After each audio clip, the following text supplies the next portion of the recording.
part of the Lewiston Area Historical Society in the old Sachs house, George Sachs, and wasn't it his father that lived here as well?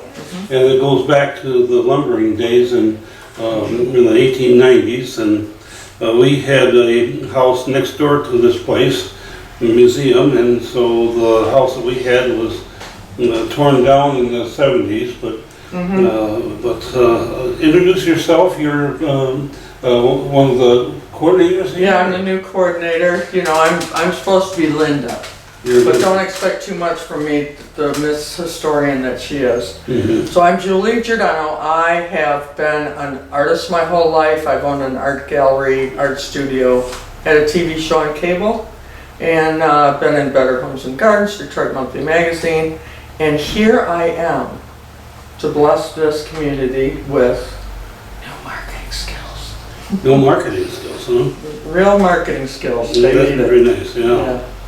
Well, I have no marketing skills. All I do is this podcast, but I'm glad to have you as part of this museum. I've been a contributor for about 4 or 5 years now. Yes, and I'm pleased to be able to add to this community because it gave to a whole lot to me when I was just a kid, coming up here as a vacationer and enjoying this museum. Now tell us about this house a little bit and who lived in it and how it became a museum.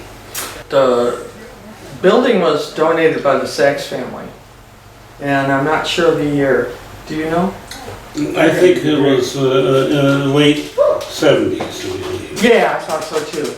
So yeah, the house became the museum when Sharon Sachs came yesterday.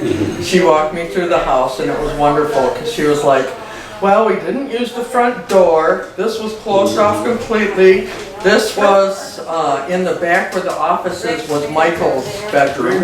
And it is so hot back there and they didn't care. And so it was wonderful walking through the house with her insight and her thinking of what it was like back then. Well, it is nice to be able to revisit this every year and come back here and remember the memories that I had as a kid, flying my little airplanes and getting them caught in the trees. And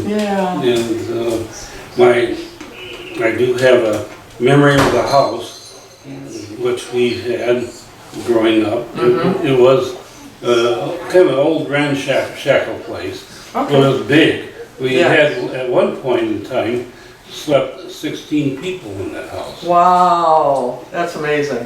And so we had every bedroom filled and even the couches and the air mattresses out, but it was a beautiful old house. It had a big bay window. Yes. Which extended all the way up to the second floor. Okay. And wow, really? The kitchen was on one end, and it was attached to the garage through a breezeway. Yeah. And then there was I remember my grandfather sitting at the garage. I got a picture of him there, and I got a picture of the house. And then there was a fairly good sized dining room, and it had a big dining room table in the middle of it. Yeah. An old oil stove. The parlor, it had a little wood burning stove sitting next to a bed. There's a bedroom. Oh. They turned it into a bedroom. Yes. And then upstairs, you had 3 bedrooms. One very large bedroom that had 2 queen-sized beds in it. Wow. And then the second room we called the bat room because it was next to the one bed was next to the door that went into the attic. Oh. And that's where all the bats were. We could hear them. Oh, and then there's another bed in that bedroom. And then out in there was an open area where there was another bed and that's where I usually slept, was in that bed. And How many children? How many brothers and sisters? I had one brother and one sister. Okay. We would come up here with our second cousins, All right. which were from the Sharp side of the family. And then I'm from my grandmother's side, the DeLong family. I remember my great-grandfather came with us one year, very early. And then there's a picture of me, my sister, and my brother. My sister was still a baby. Oh. And great-grandpa was holding my sister. Really? And I remember for a number of years, there was a pump on that back porch. Okay. And the back porch went into the breezeway. And Uncle Elmer, from whom my grandmother and my sister inherited the house, he had it set up for his, he would rent it out to fishermen and hunters. Oh, yeah. And he had another set of cottages on the lake, on the Eastland Lake. Now this house you talk about, did it have electricity, bathroom running? It had a bathroom that was off the kitchen. It probably was built on later because the outhouse, which you now have, was sitting in the back. I remember it's a two-holder, and so back then giving a crap meant it was a community event. I think so. But I remember with my second cousin Shirley and Steve and I were digging a hole to China next to the outhouse. Of course. And the whole spot was all sand, and so we were just digging this big hole. Yes. And so I've got a picture of that in my book, and when the Sharp Dairy Farm, and we used that picture because you could see the little log cabin structure in the back. Yeah. Where exactly it sat. Aww, how sweet. And so I encouraged them to place the outhouse there, but that didn't fit in with our grand scheme of things. So that's my story of the house. Yeah. And I still can picture it very well in my mind. In 1971 or 72, that's when I brought my girlfriend up here, who would become my future wife. And that was the last time we actually came up before our family decided to sell the place. Yeah. And Mr. Houston, he bought the place and then sold it to Mrs. Sachs, who she put her antiques in it and then rented it out to the people. Really? And so that's my story of that house. So now what is your role going to be? Tell me about that. I started out, I was just going to digitize their photo collection. So I talked to her about 6 months about that. And finally she agreed that I could be part of that project. And as I did that, I have a background in custom framing. I owned my own art gallery. So acid-free and, archival preservation of artwork is very important to me. Yeah. So I went to the house and I fixed everything up that was in the house. And then just started decorating with Benita, and Linda said, hey, could you be our new director or whatever? And I said, well, I don't want to call it director because I don't want to be that kind of, it's a group. It's a group effort. So I said, how about coordinator? We all work together and that kind of thing. So we've been getting a much better advertisement, whatever, we've been getting a lot more Publicity? Publicity, yes, traffic. Because I post on maybe 10, 15 Facebook pages and tell them what's going on. And then we're revamped our website.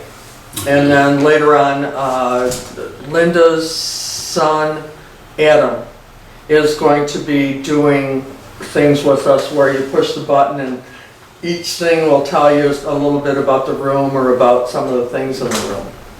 So we've got growth coming up too. Yeah. We got plans. Well, I used to work for the DNR, Did you? and my brother-in-law, Rich Gear, was the staff artist for the Michigan History Center in Lansing. Really? No kidding.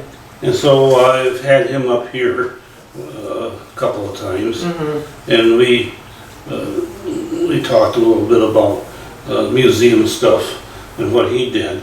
He recently was contracted back by, he's just now retired, but he got contracted back to do a sculpture for the White Pine Trail. Really And nice. it's actually two logs that are leaning up against each other with the log markings on them. Oh. And it's now positioned in place at Rockford. And so he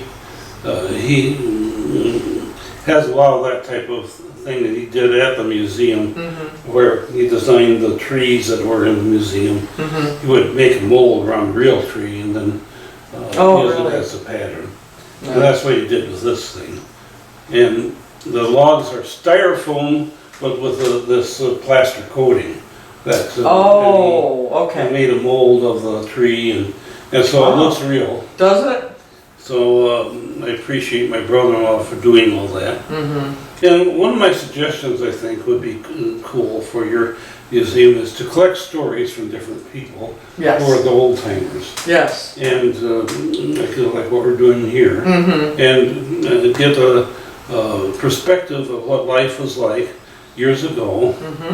You know, when you were a kid and you went down to Orwick's drugstore and got a malted and sitting at the stool at the bar and with a soda jerk. And then walking down to the lake and watching the fireworks on the 4th of July and you know, things of that sort, which are really good memories for people to understand about. And so that was some of my memories about it. And so Now, what was your profession back? I was an IT specialist. Oh, really? I would create computer programs for the DNR and Nice. administrative. One of them was in all of the state parks, which tracked all of the park stickers that they sold. And so that application kept people from, you know, park managers from giving out free park stickers to their friends, you know. And so they would have to inventory at the end of the day all the park stickers that they had, and we had developed a system for that so that they wouldn't, you know, they could account for everything that was sold. And there was about $20 million a year that went through that system. Oh, wow. And so it was kind of a opportunity, and it's a little bit older technology, and a few years later, it was in production 10 years, but then they came up with a recreational passport, which is really a great idea, and that made my program obsolete. But one of the programs I also maintained was for the Michigan Natural Resources Trust Fund grants. Oh, okay. And so that's what I would suggest. Now, would you write the grants, or would you be? I maintained a computer program that tracked the grants. Oh, okay. But what I suggested to Linda is that this would be a perfect opportunity for the museum to apply for a grant. I know, I want to do that, yes. That's on my list. Any future expansion that you do here, or the CCC museum want to do down the road. Right. There is money that is from oil and gas leases on state land, and they designate that for projects of this sort. No kidding. And so what you'd have to do is to do that through Albert Township. Yes. And Albert Township would apply for the grant. Okay. And then they would use that for future expansion of the museum here, or the projects that you might have in the future. Yeah. And so, knowing that it would be a source of money for future expansion, land acquisition or for preservation of history. Yeah. So they're all into that, and I think this would fit within their program. Oh, fantastic. So that's what I'm proposing to Linda and Greg, that they would get in on that opportunity. Yes, yes. Hi. Hi. Guess what? We have a contest right now. If you find a tiger, there's a picture of them up there. You get a prize. So you gotta find the tiger. Yep, tiger. Look, this is where they used to cook everything. See, this is the old stove and the sink. Hello there. We're doing an interview. Did you know that? You are on TV. Did you know that? Yeah. Okay, we're filming and talking about the museum. I want to know that. You want to watch that? Well, we'll have it on the. Where are tacos? Yeah, and do you like this old sink here? Yeah. I used to come up on vacation with this area. Look. Not anymore, no. I used to come. We had a house next door to this. If I you. No, you can't go in there. No, that's our basement. Let's go upstairs, let them finish their interview, okay? So hello there. But would you like to get interviewed? Yeah. I've already been interviewed once today You already have been interviewed once a day. by the Chamber of Commerce. Okay, Oh, okay. well, No, I want to go put my legs up and okay. Okay. You're gonna get a leg up on the next day, right? yeah. Okay, well, anything else you want to say? No, I'm just privileged to be with a group of people that really love history and love this town. And tremendous amount of support from the community and people like you, and I'm just thrilled to be part of this group now. It's great, amazing, yes. Okay. I tell you, this is the first building that we built on the property. And when we started the Historical Society, we didn't have any money, no grants or nothing. We had a budget of about $4,500, and we did a lot of projects. Different clubs and organizations in the community help us. But Brad and Patty Aarons had some buggies and some sleighs that they wanted to give us to us. And we said, Brad, we'd love to do it, but we don't have any money to build the building. And Brad's family at one time owned 3 sections of land out at the Spectacle Lakes. He says, I've got the timber. So he hired Dave Agrin. They have a saw. The Agrin family was in the lumber business here and so forth. And he sawed out all the lumber that was used in this building for us. So we turned around and got volunteers to assemble it. And so we built the first building, and the only expense we had on it was the foundation as far as the block and the footings and so forth. Well, that's pretty amazing. Doug, part of this job is the fun thing of learning new things about the history of tools and so forth. We had a gentleman come here 2 years ago and he said, do you have any saws that were made before 1863? And I said, well, we got some crosscut saws hanging up in the barn here, but I don't know. So he came in, he looked at our first one and he said, that was made before 1863. See how all the teeth are the same? That would cut the wood. But after 63, they just found out that you need another cut on the tooth like this one here. One cuts it and the other one draws the sawdust out. And it makes the cutting of the log a lot faster. And like a lot of things in the lumber industry, they changed things. The blacksmith made the tools that they needed. Somebody could do something faster and swifter, they did that. But I don't know how many museums he's been, but he said that's the only 7th one that he's saw. Wow. Well, the only saw that he saw, right? Yeah. All right. Let's talk about the Model T over here. Okay, before I do that, can I just 1 second? Sure. Go ahead, Doug. You turn it on. It's still on. Doug, the crosscut saws, that's how they've logged all the timber and the pine and so forth. But as invention changes and things changes, the chainsaw came along. And that replaced the crosscut saw. And it was faster, quicker, and you didn't have to put all the muscle power like you did with having 2 people on the end of the saw. Okay. Back during the early time of the lumber era, if you wanted to get around to get supplies or go out and check the camps to see how they were doing and so forth, you either took a buggy or you took a sleigh in the wintertime. And of course, along came the Model T by Henry Ford, and the Model T replaced the horse and the buggy and the sleigh. Now you can do the Model T. All right, we'll take a picture of the buggy there. Wait so you can see it.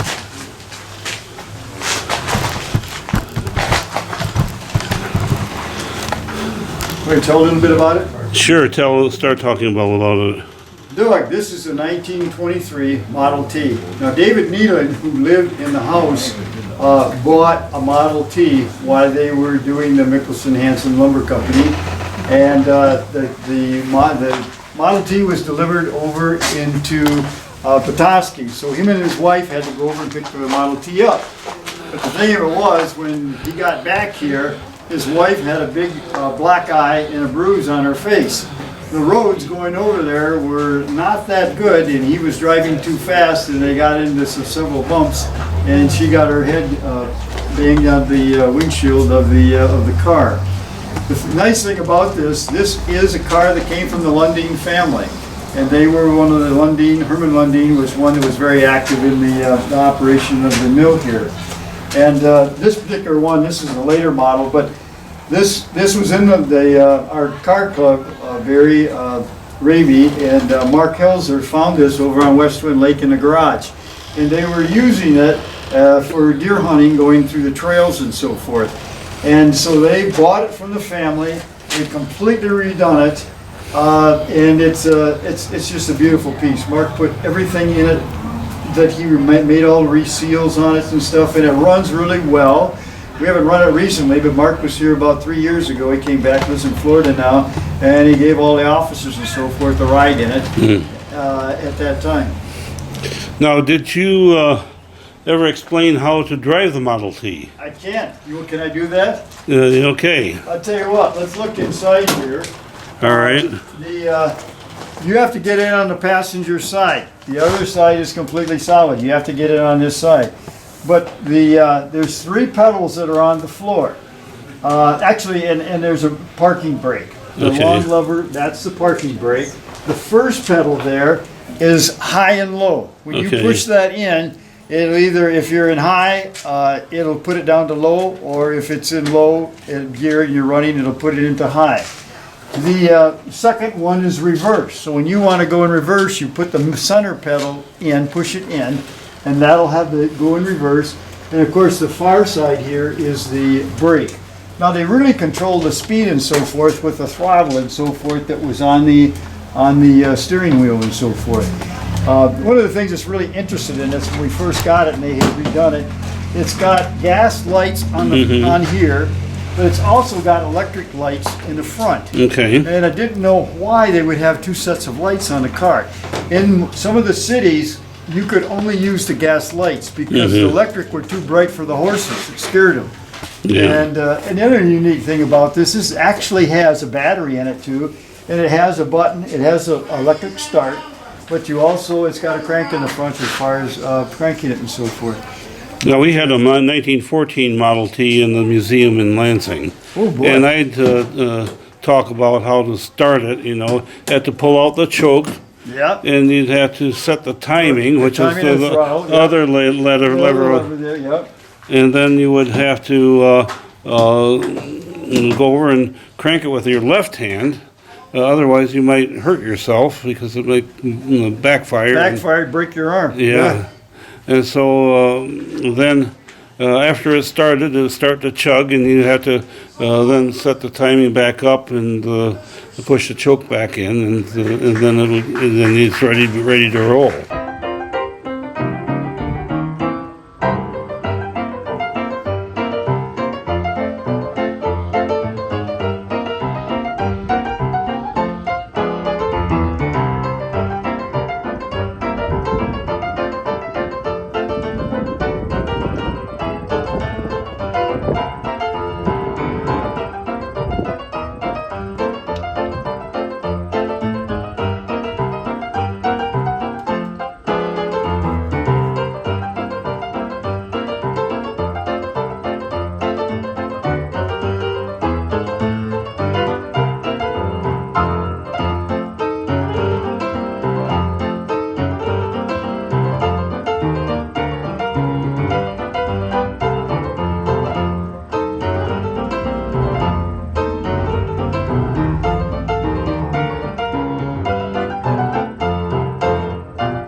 say one of the ragtime composers up there at Tin Pan Alley actually came from my hometown, Joplin, Missouri.